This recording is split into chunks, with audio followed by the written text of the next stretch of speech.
Bonjour à toutes et à tous. Madame la grande maîtresse de la Grande Loge de France féminine, chère Marie-Thérèse Besson. Monsieur le grand maître de la Grande Loge de France, cher Philippe Charuel. Mesdames et messieurs et chers amis. Je vous remercie, madame, pour cette intervention et je crois que tous les francs-maçons ici présents se sont tout à fait retrouvés à travers vos propos sur l'école. Je vais vous remettre une médaille de la Grande Loge féminine de France, de manière à ce que... Voilà. Voilà. En tout cas, pour moi, c'est toujours intimidant et toujours très intéressant, une tenue blanche fermée au Grand Orient de France. C'est intimidant d'abord à cause de la solennité du lieu et des usages, et puis c'est très intéressant en raison de l'attention très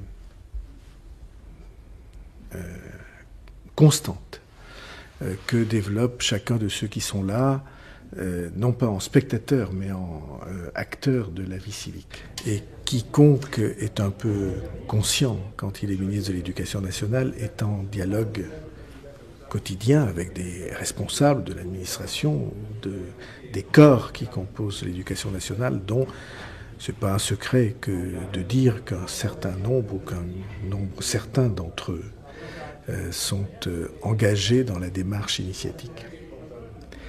Et j'ai construit avec eux et gardé avec eux une qualité d'échange permanente tout au long de ma vie depuis cette époque. Merci de votre invitation et d'avoir rappelé que nous étions une obédience, que je préside une obédience de plus de 50 000 membres aujourd'hui et comme vous le savez vraisemblablement, le Grand Orient de France comporte en ses rangs de très nombreux acteurs du monde éducatif, qu'il s'agisse évidemment des enseignants ou de l'ensemble des acteurs de périscolaire, et cela depuis l'enseignement primaire jusqu'à l'université. Nous considérons que l'école publique est le pilier et le creuset de la République.